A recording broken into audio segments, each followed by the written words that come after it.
presidential spokesperson, ladies and gentlemen of the press, members of the party, particularly the vice president of the party, Honorable Paulina Mpariwa, the chairman of the party, we call him General Sox, Achkovero, organizing secretary Taisekwa, ladies and gentlemen. We welcome you to this very important press conference as the Movement for Democratic Change. This press conference has been necessitated by the developments that are happening in our country. In the historic referendum of 2013, the people of Zimbabwe promulgated a new people-driven and democratic constitution. The process of making this constitution was fraught with danger, including violence and intimidation and even murder of people who were supporting the constitutional process. Despite these difficulties, the people of Zimbabwe persevered and delivered a constitution that stands among the best in the world. Our constitution is the most comprehensive Bill of Rights on the African continent. It has institutions supporting democracy. And most importantly, it prescribes term limits for both the president and the parliament. We therefore, as the MDC, regard this document as a sacrosanct whose integrity must be preserved. Following the coup of 2017, Zanu Pf promised a new era. In fact, they promised a second republic. In the eyes of many people, the government was promising that it was making a clean break from the politics that has been exercised for a long time under the First Republic of Robert Mugabe.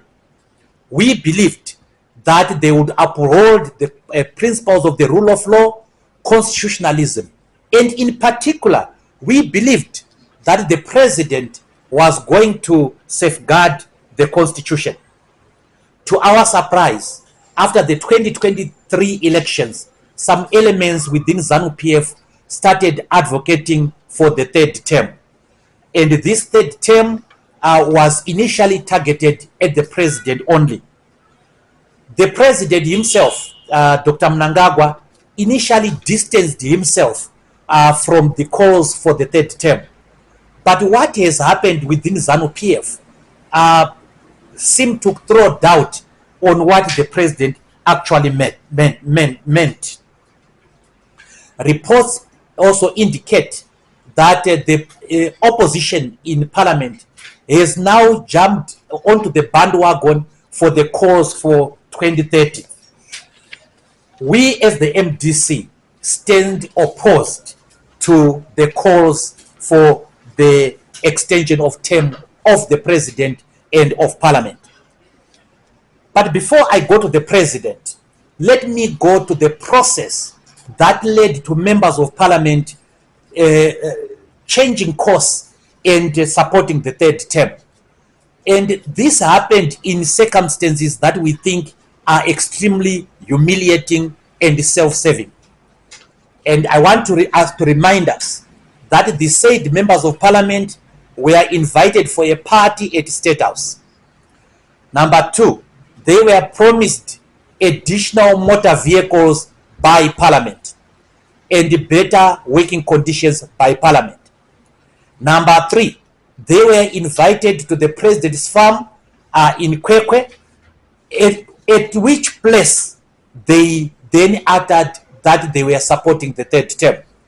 Fourth, for the first time, members of the opposition were given food to distribute. They were given bags of rice. I want to state it for the sake of completeness. We cannot sacrifice principle. We cannot sacrifice the people of Zimbabwe on the altar of individual gain. The President Mnangagwa himself said that he was not running for the third term. But we are surprised that he allowed the Zanu Pf Congress to make a resolution for the third term. He has allowed at his own farm members of the opposition, members of Zanu Pf, to still talk about the agenda 2030 or the agenda of the third term. In our view, the president is indicating right while turning left, and we cannot accept that. The MDC is firmly opposed to the constitutional amendment for 6 reasons. First of all, the proposed amendments undermine the democratic principles enshrined in both the Constitution and international best practice. Our Constitution says a president must serve for 2 terms of 5 years. International best practices says the same. So in bringing these amendments, we are violating that national principle and international principle. Point number 1. Point number 2, these amendments primarily serve the interest of the politicians who are involved in making these amendments. First of all, to the members of parliament, they want an additional unended term. Some of them clearly are now unelectable, and they want to be cushioned against the vagaries of democratic practice. And also, if the third term is allowed, it then leads to the establishment of a dynasty. Point number 2. Point number 3, the proposed amendments are being made despite the severe economic challenges that the people of Zimbabwe are facing. Now, one of the justifications given is that both the president and the parliament are doing extremely well. In other words, in some quarters, they say President Mnangagwa has run the country so well that he deserves the third term. This is not true. This is not correct. The people of Zimbabwe are suffering. There is unemployment. There is many people cannot afford the basic necessities of life. Although the Minister of Finance tells us about how the economy is doing well, the common man and the common woman are not experiencing any of this. Then number 4, Zimbabweans were subjected to long periods of one party and one man rule under President Robert Mugabe. I think we did about 38 years under the rulership of one person. And Zimbabweans rejected that long-serving nature of heads of state. And they said that there must be a limited term. What this amendment would do is to bring back that era that we are running away from. It is to bring back what life was under Mugabe, and this was rejected by the people of Zimbabwe. Then number 5, let's not ignore the biological issues. President Mnangagwa is 82. At the time that his term ends, the legitimate term ends, 2028, he will be 86. At the time that the proposed term, additional term ends, he will be 91.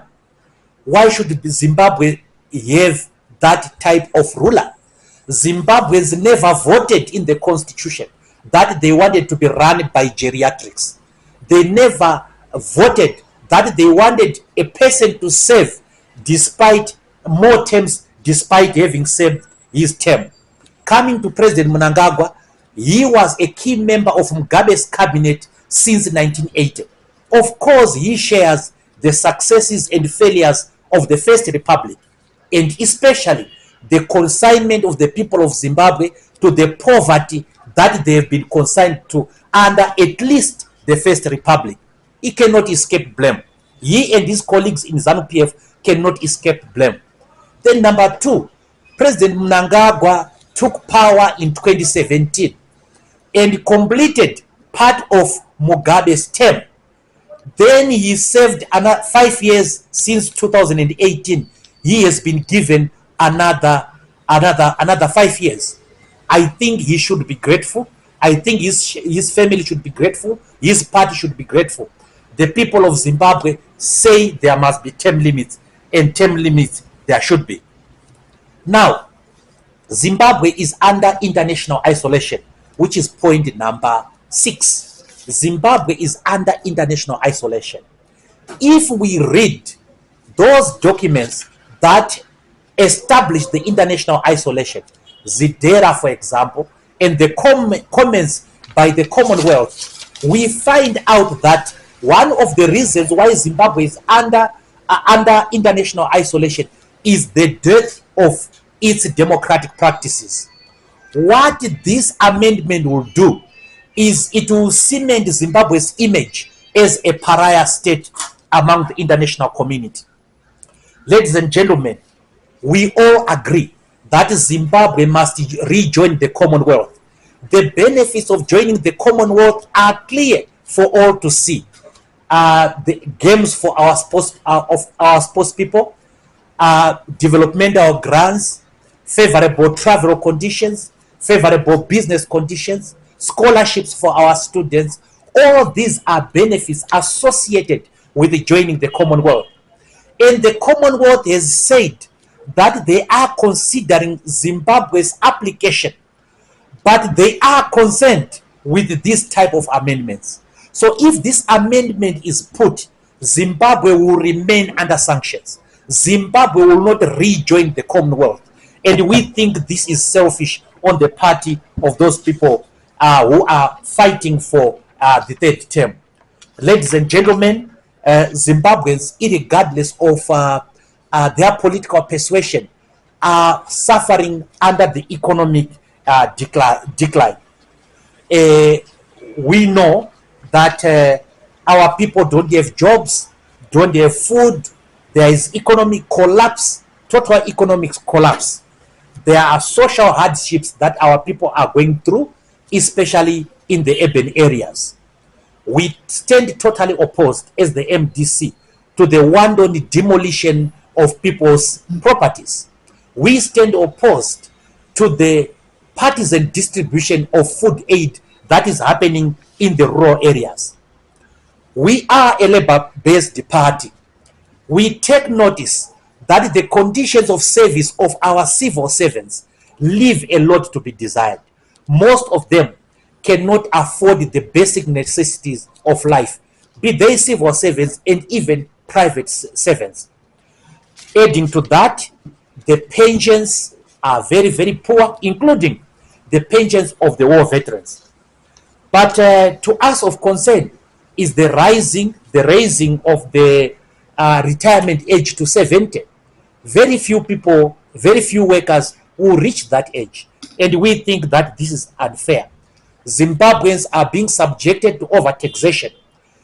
These are the important issues that the parliament must grapple with. These are the important issues that the executive must grapple with, and not preoccupation with the personal power. Ladies and gentlemen, I want to reiterate that as the MDC, no one has come to us saying they want a third term. What we only heard from the president himself was what he said when he was in China, that he was opposed.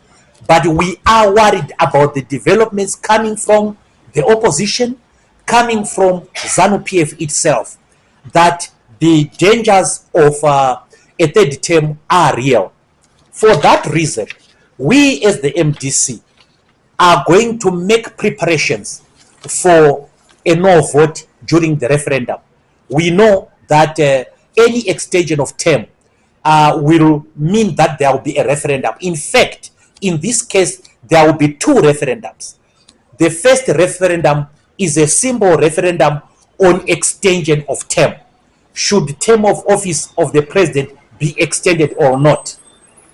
And assuming that the referendum succeeds and the MDC gives notice that it is going to campaign no, it is going to campaign for a no vote as it did in 2000. This constitution amendment is unrighteous and self-serving. So we are going to campaign to the people of Zimbabwe to join forces with whoever wants to join forces with us to fight this third term, which amounts to desecration of the Constitution. And of course, there will be the second referendum. And as you know, the law says that even if there's an extension of term, that extension cannot benefit the incumbent. They will need another referendum, this time specifically stating whether or not President Mnangagwa must stand again. And these two referendums must not be within 6 months of one another. So we will campaign for a no vote again, not because we have anything personal against President Mnangagwa. We think that President Mnangagwa, after his term, must go and rest. We think that it is time for other leaders. So we will campaign no in that regard. We campaign no against the MPs who want to extend their own term of office. They are doing this thing for their own benefit. The MDC never did that. Whatever changes the MDC was party to were for the benefit of the generality of the people of Zimbabwe. After all, the Constitution says the president must uphold and defend the Constitution. And the Constitution further goes on to say that the parliament is duty bound to preserve the Constitution. This parliament, the worst parliament we have had in living memory, is party to desecration of the Constitution. And we accordingly put them on notice. Thank you.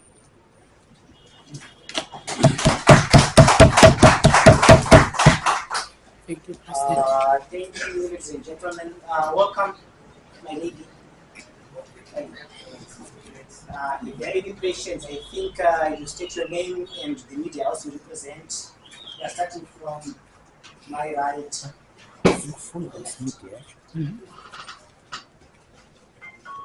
Any questions?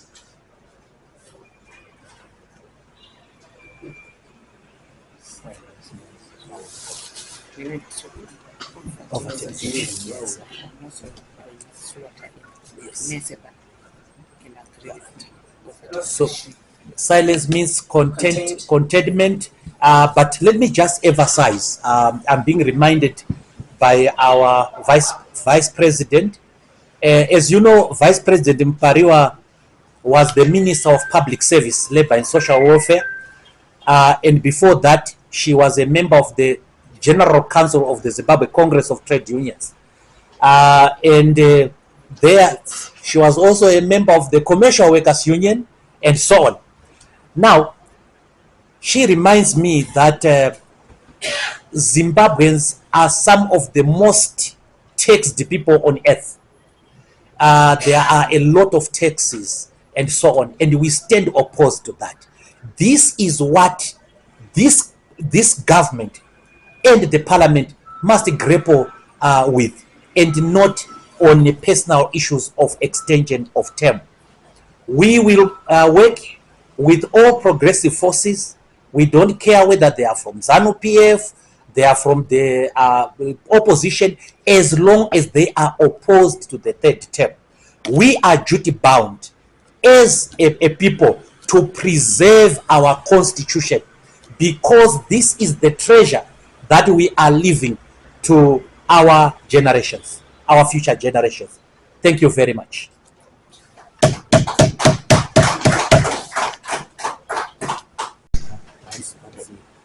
The opposition to the term limit is inconsistent with your withdrawal from the election in 2024. As a party, do you have any program of action in the event that the 2030 agenda proceeds? Do you have any program of action that we are going to see? How are you going to challenge the 2030 agenda from the outside? Are we going to see protests? Are we going to see any kind of action from the party? Oh, thank you very much. Yes, yeah. Oh, thank you very much. Let me dispel an item of propaganda that is being circulated by the people who see the impeccability of our stance. The MDC stance is consistent. We said this last year, we said this last year, mid last year, end of last year, we are saying it this year, that we are opposed to the third term. At no point did the MDC ever advocate for an extension of any term. Now, where do these people get this propaganda from? They get it from our fight against the delimitation. We fought against delimitation in 2023, and we said that the delimitation must be redone, and the president must proclaim elections after the delimitation. At no point did we suggest that the election must be postponed. We never said that. And we challenge people to go to our constitutional court application and look at the draft order. The draft order is what we were asking the court to do for us. We were never asking for an extension. The people who came to court for an extension were the CCC. They sent Jeremiah Bamu to come and argue that the election must be postponed by 1 month. We at the MDC were saying the delimitation must be redone, and there was still time to redo the delimitation and still have the election within the timetable. And I want to say the MDC has always had a responsible leadership. Yes, I visited the State House on 2 occasions. The first occasion, I visited the State House as a member, as the leader of the opposition. And in terms of the constitution, I should interface with the head of state. I went to see President Mnangagwa with the 21 demands. And those demands included the demands for electoral reform, including the diaspora vote. They included the demand for dialogue over the economic and social problems in Zimbabwe. That was the reason why I attended the State House. And we have agreed with my team that despite the fact that the document was confidential, we are going to make it available to the people of Zimbabwe so that they see why we were in the State House for the 21 demands, including the diaspora vote and other electoral reforms. The second time that I went to the State House as head of the MDC was to voice my concern and my disapproval to the head of state himself over the delimitation. So I went and confronted President Mnangagwa that the delimitation report is wrong, and I demonstrated to him how wrong it was. So that is the reason why I went to the State House, and it was with the full blessings of my party. I never took my members of parliament for a party at the State House. I never took my members of parliament to be given bags of rice. I never took my members of parliament to anyone's farm. I went there in order to advance what was good for Zimbabwe. Now, we boycotted the 2023 elections because, number one, the delimitation report still existed, and there was no possibility of a free and fair election. We want that anybody who participates in this election will have consequences that go beyond simple participation and losing the election. They would split. We want, and it happened. We were punished by the Zimbabwe Election Commission. 87 of our MPs were disqualified from participating simply because we had embarrassed the Zimbabwe Election Commission by fighting against the delimitation. We had also embarrassed the state security, who had played an important role in the delimitation commission, and we were punished for it. 87 of my members of parliament were disqualified. And it was irresponsible of me as president to continue without 87 of my candidates.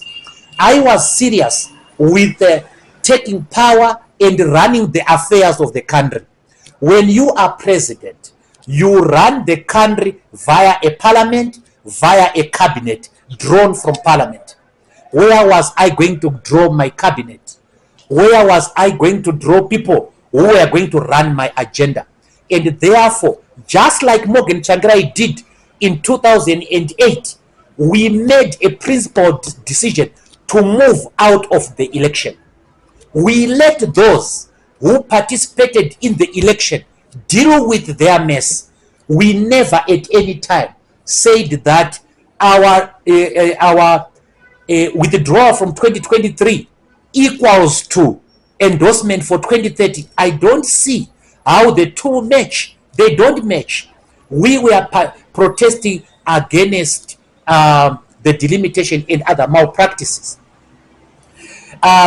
What must exercise the minds of any right-thinking opposition is the issue of electoral reforms. We want to participate in the elections of 2028, and we want to advocate for electoral reforms. Now, the MDC is not going to sit by and wait for the day of reckoning. We are not going to sit idly by and wait for the day of reckoning. There are enough telltale signs that Zanu Pf and the state are serious about the third term. If they were not serious about the third term, they would not put it as a resolution at their Congress. They would not mention it in the presence of the head of state. They would not punish those people who are against the third term. Therefore, Zanu Pf is serious. And we as the MDC are serious. This press conference is the beginning of our action, our struggle against the third term. We are advising the nation of the reasons why we are going to take certain decisions. And from here, we are going to go into full advocacy, telling the people of Zimbabwe what dangers they are going to be put in.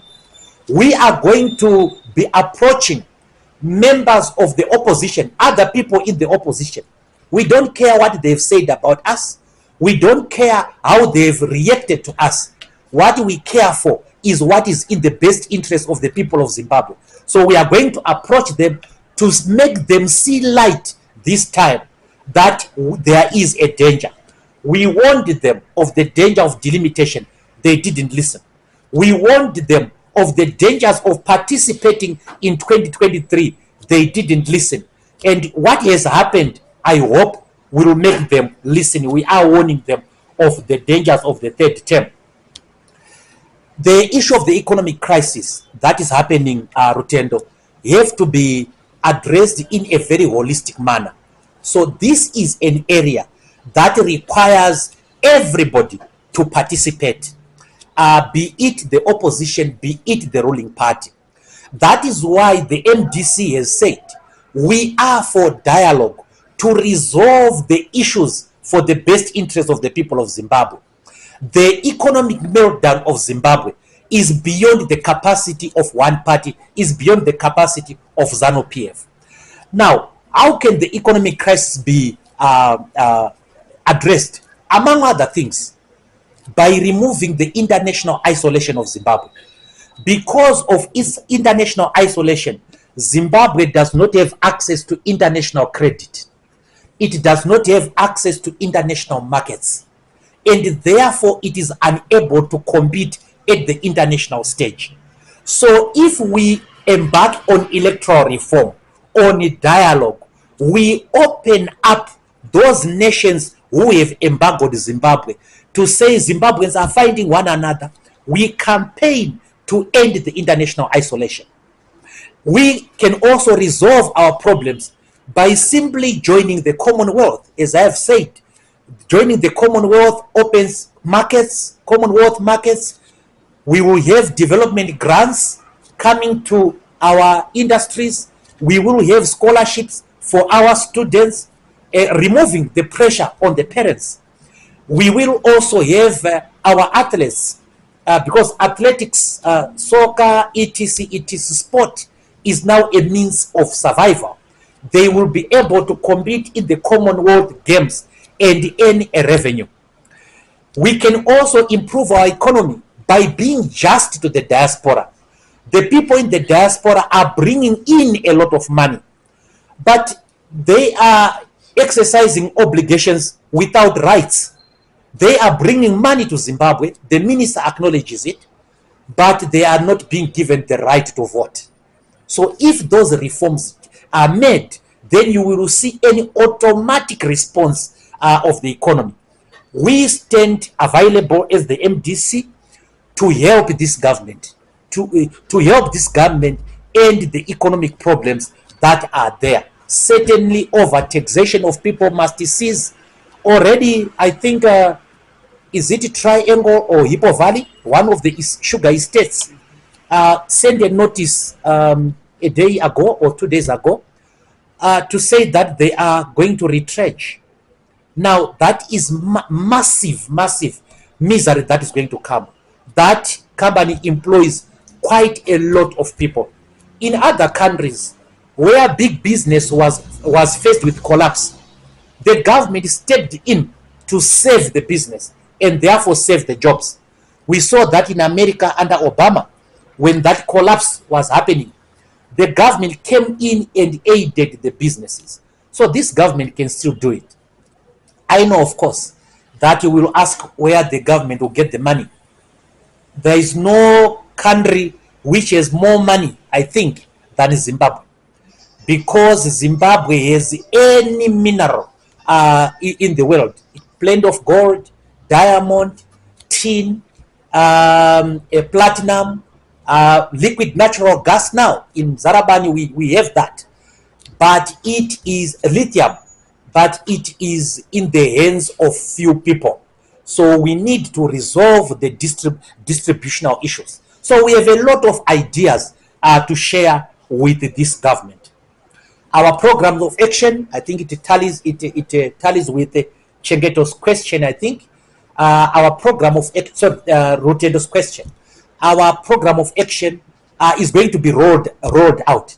But we want to assure you, we want to assure the nation that as we did in 2000, where we felt that the government was shortchanging the people of Zimbabwe, we organized a no vote. We shall do the same in 2025, etc. I am told that there is a race against time. Some people want to bring an amendment in the parliament to beat August 2025. Why beat August 2025? Because once you get to August 2025, you are 2 years into the presidential term. And 2 years into the presidential term is also regarded as a term. A person who has done 2 years into their term have done a term. And I think the very funny lawyers that they are consulting are telling them two falsehoods. The first falsehood is that if the presidential term is changed from 5 years to 7 years, then it's not covered by the constitution. It's not an extension. That's what the lawyers, the funny lawyers, are telling them. Now, we wrote that constitution, and that clause, ladies and gentlemen, if I may share with you, was drafted, was negotiated by 6 people. Paul Mangwana of Zanu Pf, Jacob Mdenda of Zanu Pf, Edward Mukosi of MDC Green, Josephat Chuma of MDC Green, Magaisa, Alex Magaisa of MDCT, and Douglas Mwonzora of MDCT. And when we wrote that clause, we were very, very, very careful. It's not going to be easy to amend this constitution.